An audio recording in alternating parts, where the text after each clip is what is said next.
We shift to the subject of the talk today, that is United Nations General Assembly. My dear students, I am Iqbal Rahman. I am teaching political science in the Department of Political Science at Aligarh Muslim University.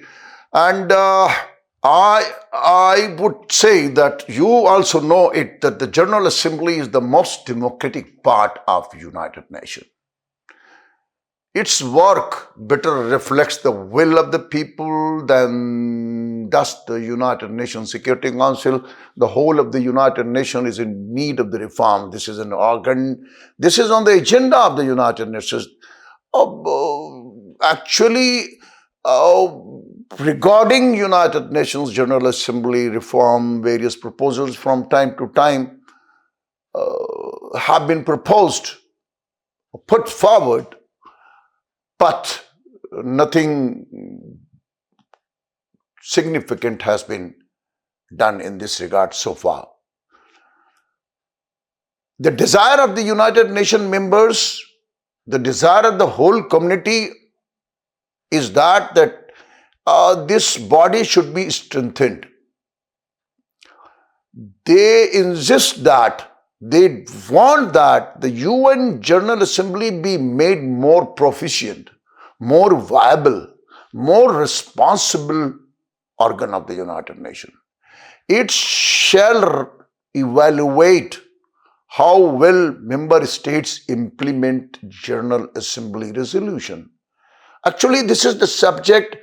The United Nations agrees to resolutions, it adopts conventions, it adopts resolution, but what is generally observed, what is seen is that the states which are member of the United Nations General Assembly, they overlook when it comes to the question of implementation of the resolutions adopted by United Nations General Assembly. Some states propose that the General Assembly president in this regard be made more authoritative. Some more authority should be given to him to monitor that member states implement General Assembly resolutions. Some other fear that if this is done, the authority of President of the UN General Assembly is increased. That will be problematic, and some opposition is also there with regard to this proposal. Member states also, dear students, discuss the relations between UNGA and United Nations Security Council. Several others members, mainly from the south, they argue that these two organs should be equal. They should have equal authority. So this is a kind of the proposition. Whether it is going to be accepted or not, or how this kind of the reform that where UNSC and the UN General Assembly both acquire the equal powers in some respect in carrying out, in doing the work for which the United Nations was created. Anyway, this is a proposal, and for us it is essential that we should put it before you. I am again here quoting Kofi Annan, the UN General Secretary in the early 2000s. In 2005, in Larger Freedom, the Kofi Annan called for the rejuvenating the United Nations. His proposal was quite extensive, addressing all aspects of United Nations, where according to him reforms were needed to be made. Regarding the UNGA, he suggested that it should simplify and focus its agenda. He also proposed that the UN General Assembly end its reliance on consensus, deciding about the resolution deciding about the other matters, consensus should be arrived, which is, according to UNGA, is, is a problematic method of arriving decisions, which actually, according to him, results in weak resolutions, since some handful states impose their views on the rest of the states. All states, as you know, are member of the United Nations General Assembly, all have one vote. But politically, their position in UNGA is different. Legally, they have one vote. But political domination, actually, when it comes to the question of agenda, the weak states actually are not in a position to influence, to determine what they actually want.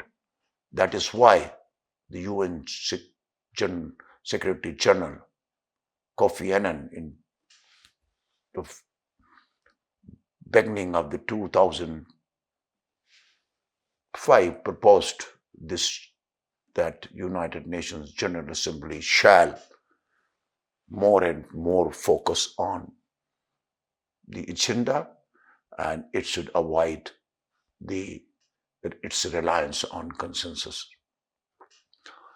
Anand further suggested that the UNGA pay more attention to implementation of its resolutions, so that they do not remain dead letters of non-compliance. States also wanted it, and this is also the suggestion of Secretary General Kofi Annan. Other reform proposal includes strengthening the role of General Assembly, setting up more proficient committees and involving NGOs directly in consultation to its work. This is a proposition that the more and more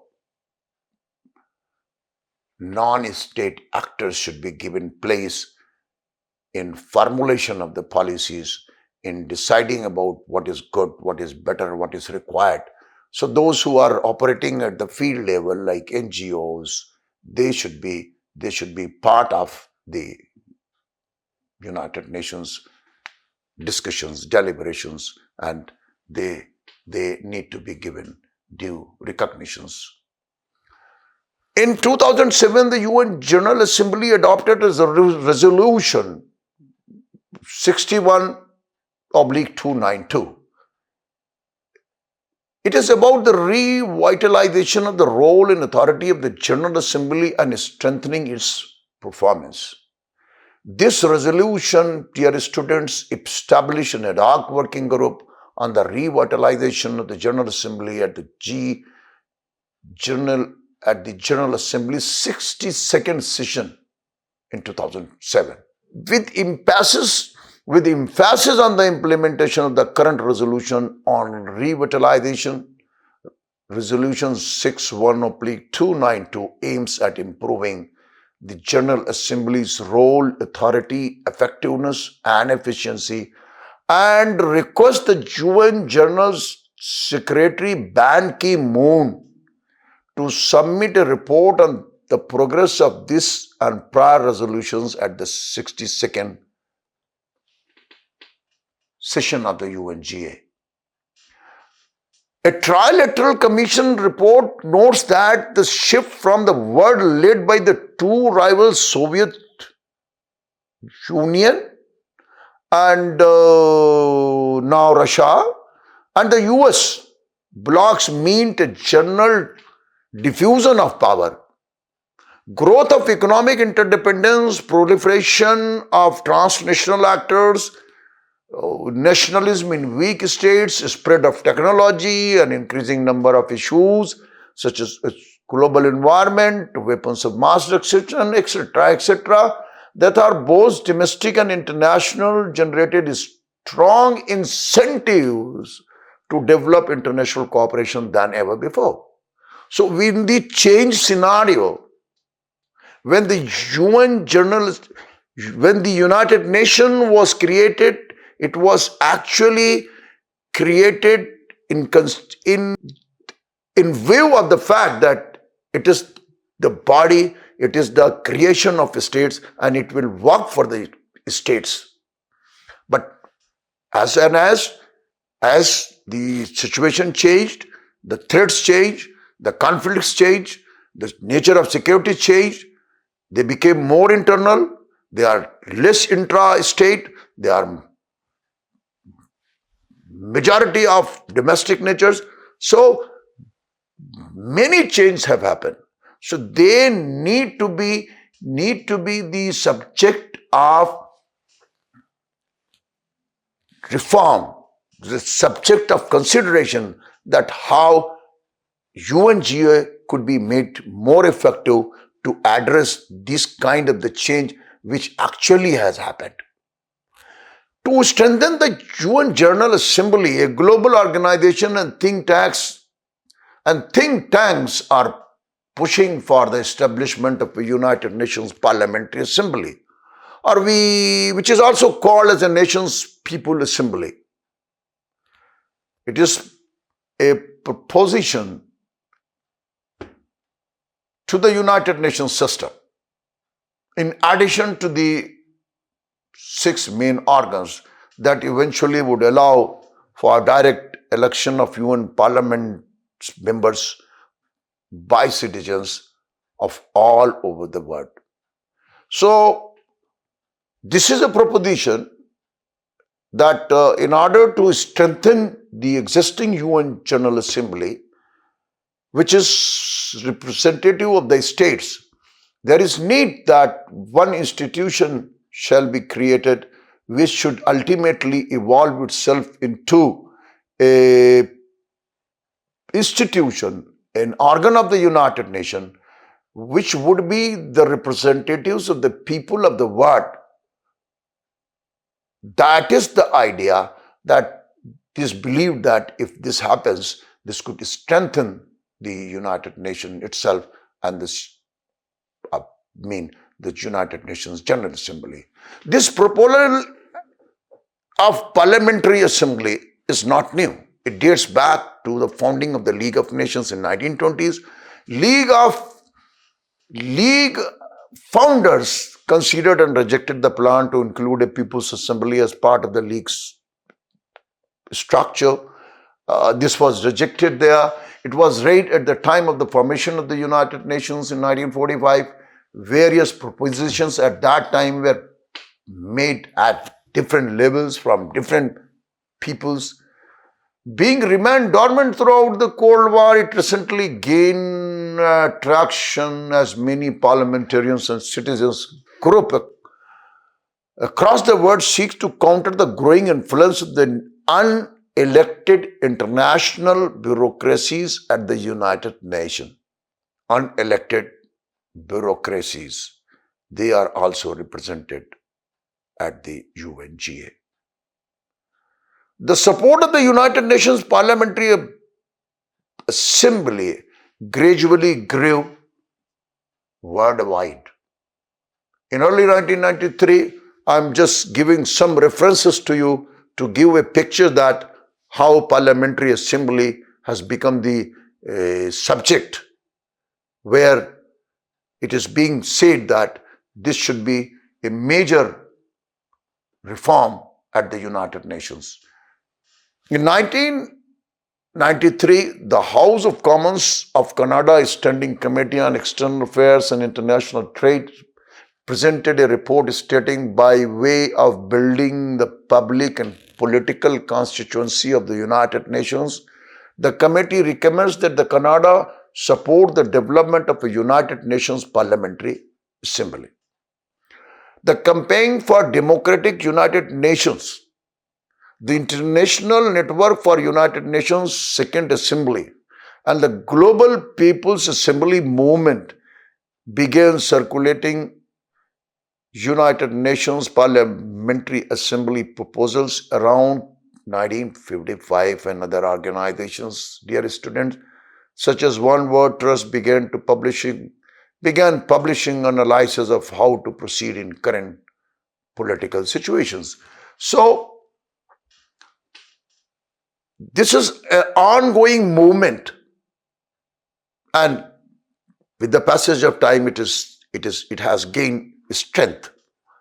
In 2005, on the initiative of the Committee for a Democratic United Nations, Democracy Without Borders, around 108 Swiss parliamentarians signed an open letter to the Secretary General calling for the establishment of United Nations Parliamentary Assembly. The European Parliament, dear students, itself in 2005 issued a resolution that the Europe calls for the establishment of the United Nations Parliamentary Assembly within the UN system. In 2018, the European Parliament adopted a recommendation to the European Council endorsing a proposal for the establishment of a United Nations Parliamentary Assembly.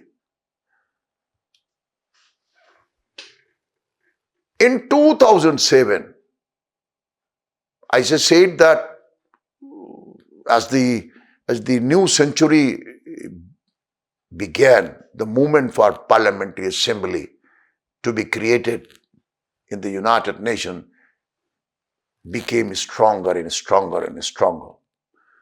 In 2007, the Pan-African Parliament adopted a resolution calling for the establishment of a parliamentary assembly at the United Nations, noting, in contrast to regional international bodies such as the African Union, the European Union, the Council of Europe, the United Nations and its specialized organization is one of the last international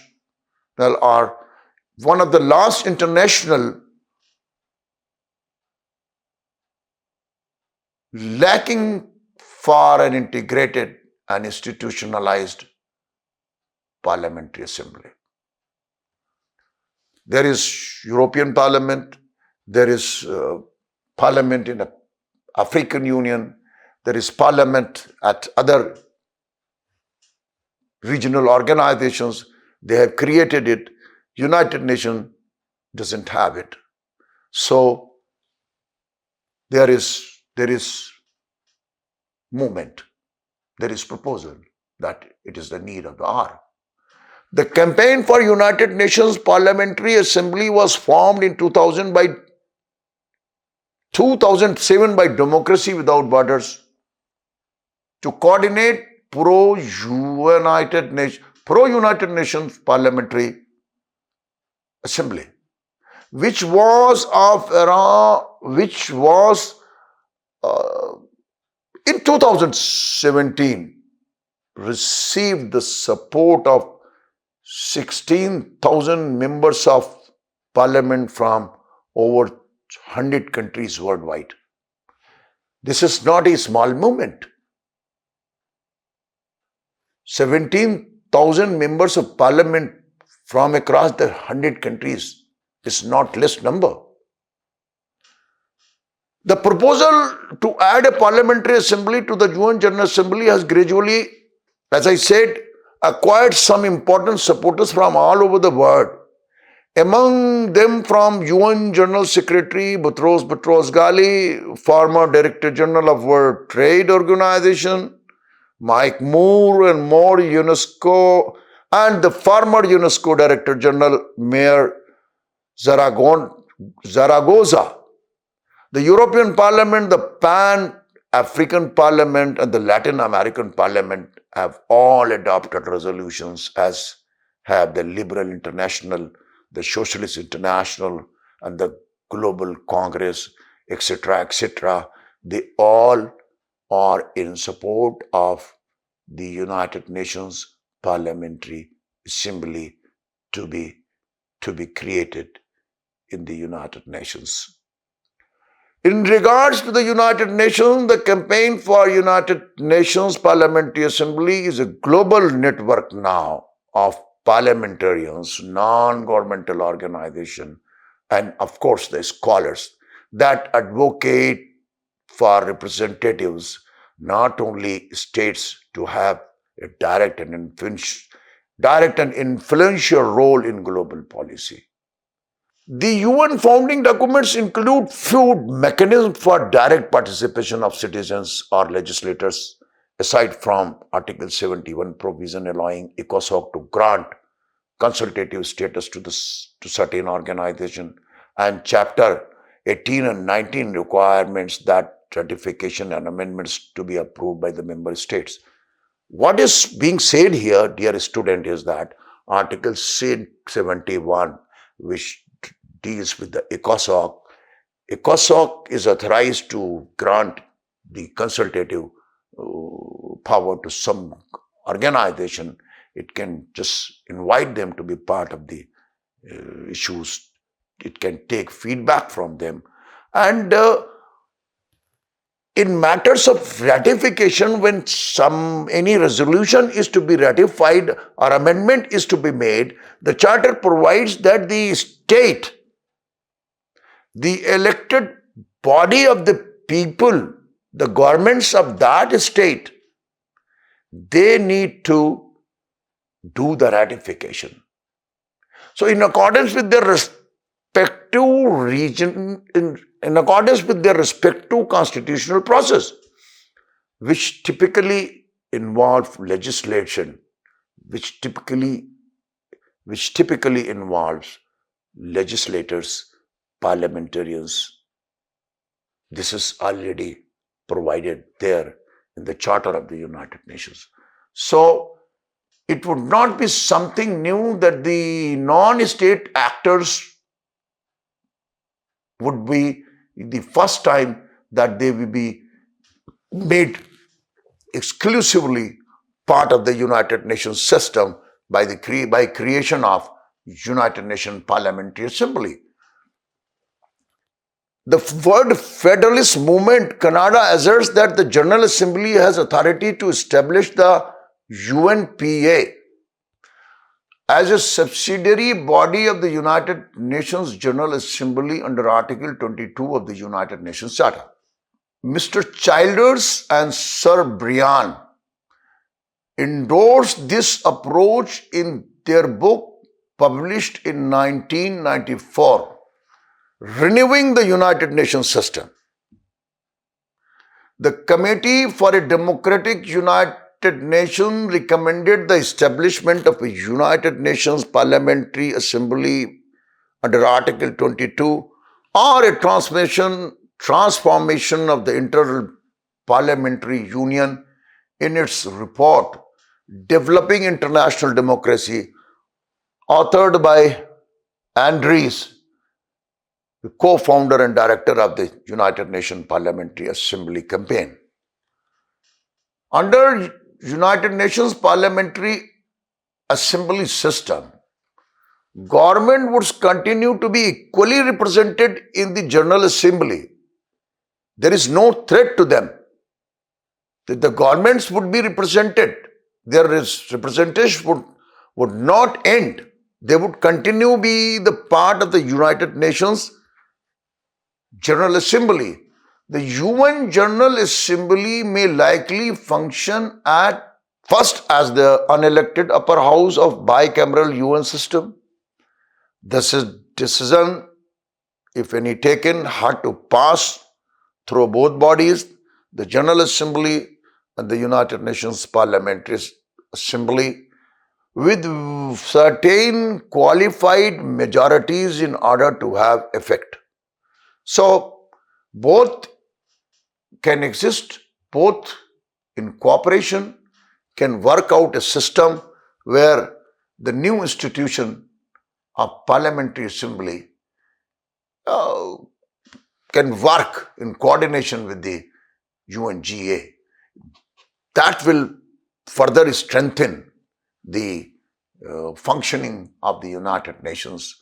That is the subject which needs to be deliberated and worked out.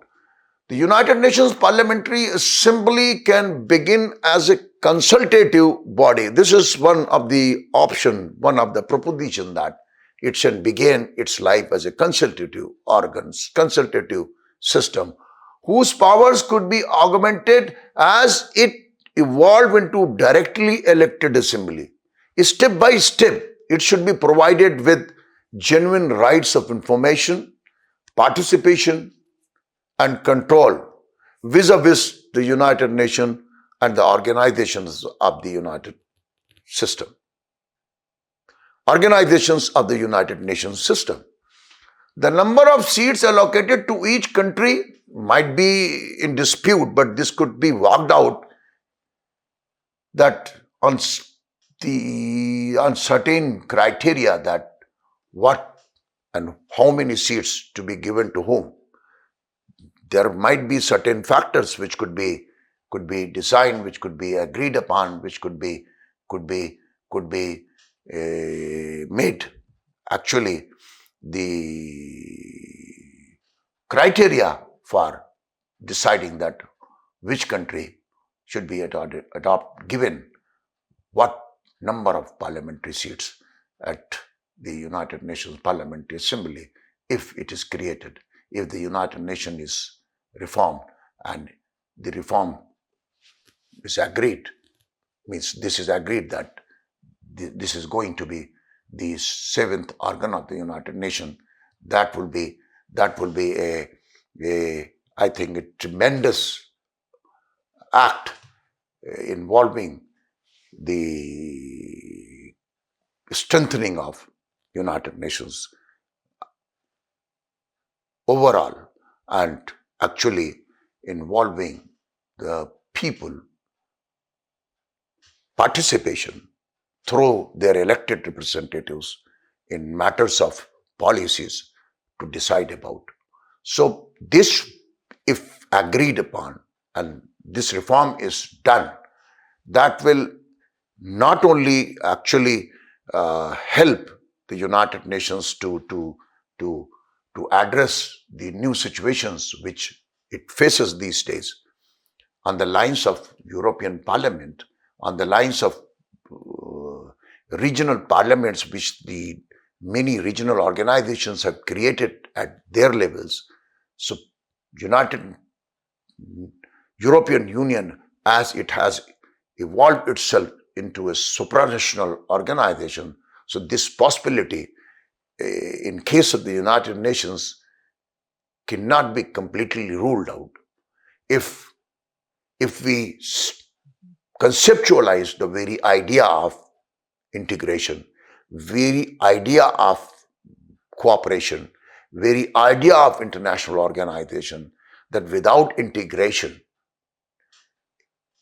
organization cannot survive. And it is inherent in the very idea of organization that ultimately it would lead to the evolution where one day the whole community will have its representation through its representative bodies, and the whole system will be more workable, more suitable for the whole of the humanity, for the whole of the community of states. And states themselves, as they claim that they are absolutely sovereign, in fact they are not. In fact they are not. People are now priority, and the issues are of the kind where independently no nation can resolve them. They need cooperative efforts, and when this is the fact, so the United Nations should address this thing, and this will actually, in the holistic reform of the United Nations, this reform of the United Nations General Assembly and the inclusion of new organ of Parliamentary Assembly would be a better option for the UN journalists, United Nations to accept this reform in its structure, in its charter. For today, this is all. Thank you.